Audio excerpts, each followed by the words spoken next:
नमस्कार दोस्तों, आज की क्लास में आप सबका हार्दिक स्वागत है। दोस्तों, आज हम हिंदी भाषा व साहित्य के कुछ महत्वपूर्ण प्रश्नों पर विस्तृत चर्चा करेंगे, जो हिंदी से संबंधित सभी परीक्षाओं के लिए अत्यंत उपयोगी रहेंगे। हमारा आज का पहला प्रश्न है, भाषा के कितने रूप होते हैं? भाषा के कितने रूप होते हैं? आपके पास ऑप्शन है 2, 3, 4 या 5। तो साथियों, इसका सही आंसर क्या होगा? बिल्कुल सही। जिन साथियों ने ऑप्शन नंबर अ बताया है उनका आंसर सही है। भाषा के मुख्यतः 2 रूप माने जाते हैं, मौखिक और लिखित। हमारा अगला प्रश्न, प्राचीन आर्यों की भाषा के लिखित रूप का परिचय इनमें से किससे मिलता है? प्राचीन आर्यों की भाषा के लिखित रूप का परिचय इनमें से किससे मिलता है?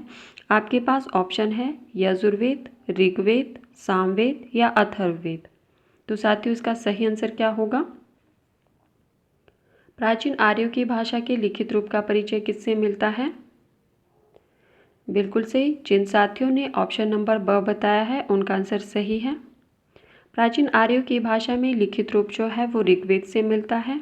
हमारा अगला प्रश्न, मार्कंडेय ने अपने व्याकरण में कितने अपभ्रंशों का उल्लेख किया है?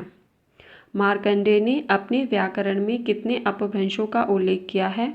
आपके पास ऑप्शन है 2, 3, 4 या 5।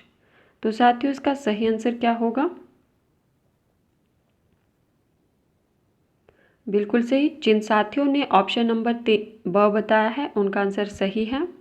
मार्कंडेय ने अपने व्याकरण में 3 अपभ्रंशों का उल्लेख किया है। ये 3 अपभ्रंश कौन कौन से थे? ब्राचड़, नागर और उपनागर। हमारा अगला प्रश्न, आधुनिक काल को आचार्य रामचंद्र शुक्ल ने क्या कहा है? आधुनिक काल को आचार्य रामचंद्र शुक्ल ने क्या कहा है? आपके पास ऑप्शन है पद्य काल, प्रगति काल, गद्य काल या प्रयोग काल। तो साथियों, इसका सही आंसर क्या होगा? आचार्य रामचंद्र शुक्ल ने आधुनिक काल को क्या कहा है? बिल्कुल सही। जिन साथियों ने ऑप्शन नंबर स बताया है उनका आंसर सही है। आचार्य रामचंद्र शुक्ल ने आधुनिक काल को गद्य काल की संज्ञा दी है। हमारा अगला प्रश्न, आदिकाल की साहित्यिक पुस्तकों की संख्या कितनी है? आदिकाल की साहित्यिक पुस्तकों की संख्या कितनी है? आपके पास ऑप्शन है 1, 2, 3 या 4। तो साथियों, इसका सही आंसर क्या होगा? इसका सही आंसर क्या होगा? आदिकाल की साहित्यिक पुस्तकों की संख्या कितनी है? बिल्कुल सही। जिन साथियों ने ऑप्शन नंबर द बताया है उनका आंसर सही है। आदिकाल की साहित्यिक पुस्तकों की संख्या जो है वो 4 मानी जाती है। ये 4 पुस्तकें कौन कौन सी थी? विजयपाल रासो, हमीर रासो, कीर्तिलता और कीर्ति पताका। हमारा अगला प्रश्न है, आदिकाल की देश भाषा की कितनी पुस्तकें उपलब्ध हैं? आदिकाल की देश भाषा की कितनी पुस्तकें उपलब्ध हैं? आपके पास ऑप्शन है 2, 4, 6 या 8। तो साथियों, इसका सही आंसर क्या होगा? बिल्कुल सही। जिन साथियों ने ऑप्शन नंबर द बताया है उनका आंसर सही है। आदिकाल की देश भाषा की 8 पुस्तकें उपलब्ध हैं। ये 8 पुस्तकें कौन कौन सी थी? खुमानदेव रासो, विसलदेव रासो, पृथ्वीराज रासो, जयचंद्र प्रकाश, जयमयंक जसचंद्रिका, परमाल रासो, खुसरो की पहेलियाँ और विद्यापति की पदावली। हमारा अगला प्रश्न है,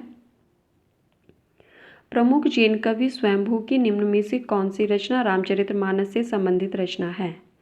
कौन सी रचना, स्वयंभू की कौन सी रचना रामचरितमानस से संबंधित है? आपके पास ऑप्शन है पौमचरयु, रिठनेमी चरयु, स्वयंछंद या उपयुक्त में से कोई नहीं। तो साथियों, इसका सही आंसर क्या होगा? स्वयंभू की कौन सी रचना रामचरितमानस से संबंधित है? बिल्कुल सही। जिन साथियों ने ऑप्शन नंबर अ बताया है उनका आंसर सही है। पौमचरयु जो है वो रामचरितमानस से संबंधित रचना है। इसमें कुल 5 कांड और 90 संधियाँ हैं। हमारा अगला प्रश्न, इनमें से कौन नाथ योगियों में प्रमुख है? इनमें से कौन नाथ योगियों में प्रमुख है? आपके पास ऑप्शन है गोरखनाथ, गोपीचंद, भरथरी या उपयुक्त सभी। तो साथियों, इसका सही आंसर क्या होगा?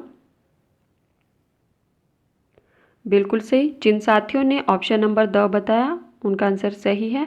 उपयुक्त सभी जो है वो नाथ योगियों में प्रमुख है। हमारा अगला प्रश्न, राजपूत शासकों के आश्रित कवियों द्वारा लिखित चरित काव्य हिंदी में इनमें से किस नाम से प्रसिद्ध है? राजपूत शासकों के जो आश्रित कवि होते थे उन्होंने चरित काव्य लिखे, वो हिंदी में किस नाम से प्रसिद्ध है? आपके पास ऑप्शन है चारण काव्य, वीरगाथा काव्य, डिंगल काव्य या उपयुक्त सभी नामों से। तो साथियों इसका सही आंसर होगा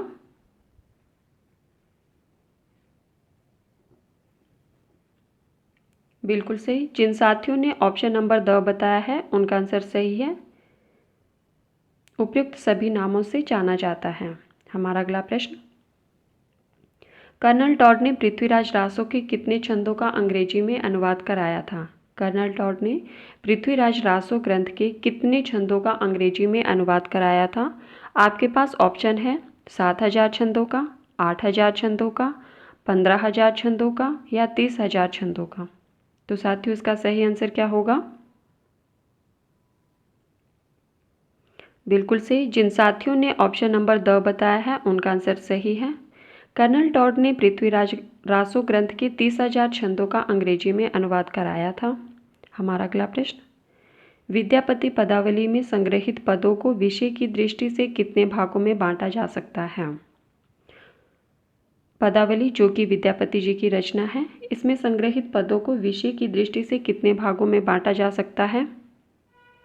आपके पास ऑप्शन है 3, 5, 7 या 9। तो साथियों इसका सही आंसर क्या होगा? बिल्कुल सही। जिन साथियों ने ऑप्शन नंबर अ बताया है उनका आंसर सही है। विद्यापति की पदावली में संग्रहित पदों को विषय की दृष्टि से 3 भागों में बांटा जा सकता है। ये 3 भाग कौन कौन से हैं? विशुद्ध श्रृंगारी, भक्ति विषयक और विविध। हमारा अगला प्रश्न, ईश्वर एक है और ईश्वर तक पहुंचने का रास्ता भी एक है, इनमें से किसकी उक्ति है? ईश्वर एक है और ईश्वर तक पहुंचने का रास्ता भी एक है, यह उक्ति किसकी है?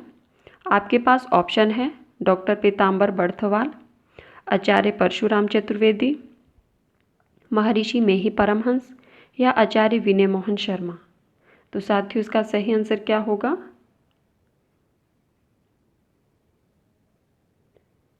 बिल्कुल सही। जिन साथियों ने ऑप्शन नंबर स बताया है उनका आंसर सही है। ईश्वर एक है और ईश्वर तक पहुंचने का रास्ता भी एक है, यह उक्ति महर्षि मेही परमहंस जी ने अपनी पुस्तक सत्संग योग में कहा है। हमारा अगला प्रश्न, समीक्षकों ने कबीर के काव्य में रहस्यवाद के कितने रूप स्वीकार किए हैं?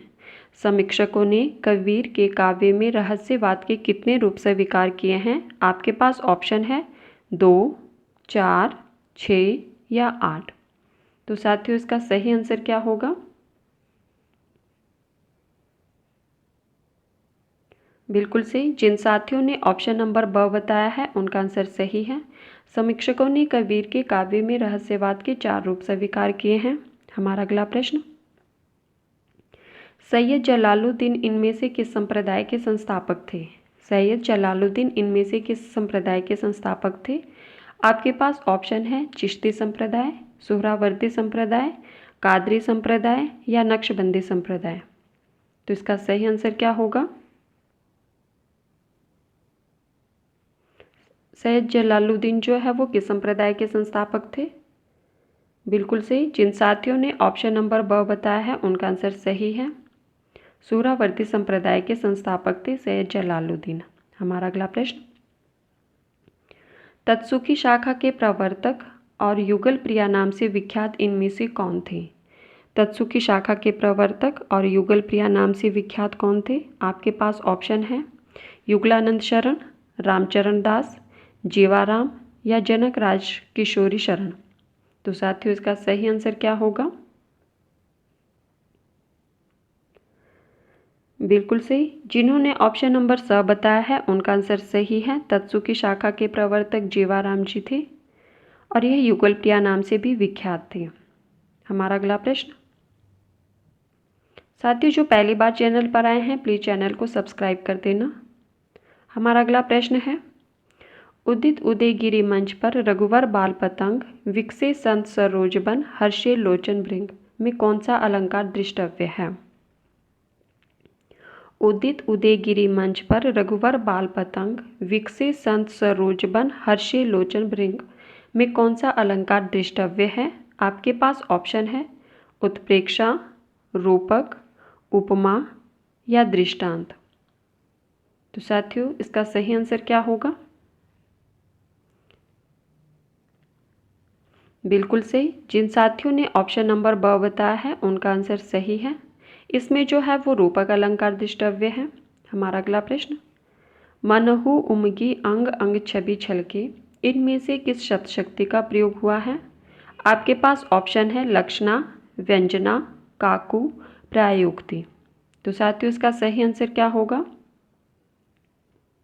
मनहु उमगी अंग अंग छवि छलके में किस शब्द शक्ति का प्रयोग किया गया है? बिल्कुल सही। जिन साथियों ने ऑप्शन नंबर अ बताया है उनका आंसर सही है। इसमें लक्षणा शब्द शक्ति का प्रयोग किया गया है। हमारा अगला प्रश्न, पुराणों में कृष्ण के ऐश्वर्यमय रूप कितने गुणों से युक्त हैं? पुराणों में कृष्ण के ऐश्वर्यमय रूप कितने गुणों से युक्त है? आपके पास ऑप्शन है 2, 4, 6 या 8। तो साथियों इसका सही आंसर क्या होगा? बिल्कुल सही। जिन साथियों ने ऑप्शन नंबर स बताया है उनका आंसर सही है। पुराणों में कृष्ण के ऐश्वर्यमय रूप जो है वो 6 गुणों से युक्त है। ये 6 गुण कौन कौन से हैं? ज्ञान, शक्ति, बल, ऐश्वर्य, वीर्य और तेज। हमारा अगला प्रश्न, गोविंद स्वामी के पद नाम से इनके कितने पदों का एक संकलन मिलता है? गोविंद स्वामी के पद नाम से इनके कितने पदों का एक संकलन मिलता है? आपके पास ऑप्शन है 63, 84, 126 या 252। तो साथियों इसका सही आंसर क्या होगा? बिल्कुल सही। जिन साथियों ने ऑप्शन नंबर द बताया है उनका आंसर सही है 252। गोविंद स्वामी के पद नाम से इनके 252 पदों का एक संकलन मिलता है। साथियों ये थे आज के हमारे कुछ महत्वपूर्ण प्रश्न जिन पर हमने चर्चा की। प्लीज़ जो पहली बार चैनल पर आए हैं वो चैनल को सब्सक्राइब कर देना ताकि आने वाली हर वीडियो की नोटिफिकेशन आप तक पहुंचे। धन्यवाद।